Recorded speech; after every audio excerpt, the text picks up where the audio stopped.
ઉનાળાની ઋતુ ચાલી રહી છે અને ગરમી એટલી તેજીથી વધતી જાય છે. તાપમાન દિવસા દિવસ એટલો હાઈ થતો જાય છે અને એની કારણ શરીરની ત્વચા ગરમી વધે છે.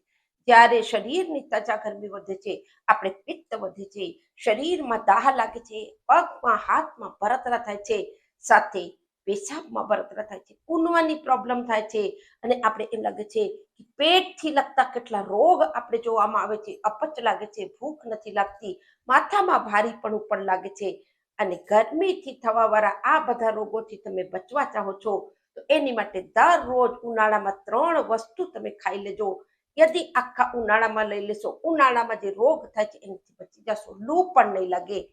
હું Kalpana Rathod, acupressure acupuncture therapist, diploma in alternative medicine. એવી 3 વસ્તુ જે તમારી શરીરને શીતળતા આપશે, જેની તાસીર ઠંડી છે. નંબર 1 વસ્તુ કે વરિયાળી તમને લેવી છે. બંને ટાઈમ જમ્યા પછી 1 ચમચી વરિયાળી, એના સાથે ધાગા મિશ્રી, જેને કે આપણે ગળી સાકર, ખડી સાકર જે આવે છે એ ધાગા મિશ્રી લઈ લેજો. બેયને 1 ચમચી મળાવી જમ્યા બાદ એને ચાવી ચાવીને ખાજો. એનાથી તમારું જે ભોજન છે એ જલ્દી હજમ થશે, તમને પિત્ત નહીં થાય, એસિડિટી નહીં થાય, ગેસ નહીં થાય.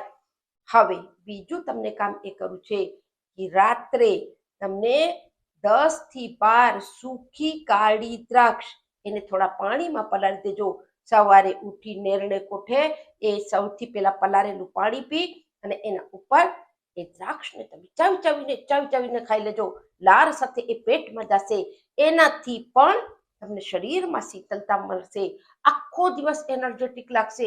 એની અંદર અનેક એવા ઔષધીય ગુણ છે, કબજિયાતને પણ મટાડશે, ગેસ એસિડિટી અફારાથી દૂર રાખશે, લૂ પણ નહીં લાગે, શરીરમાં લોહીની ઉણપને પણ એ દૂર કરશે.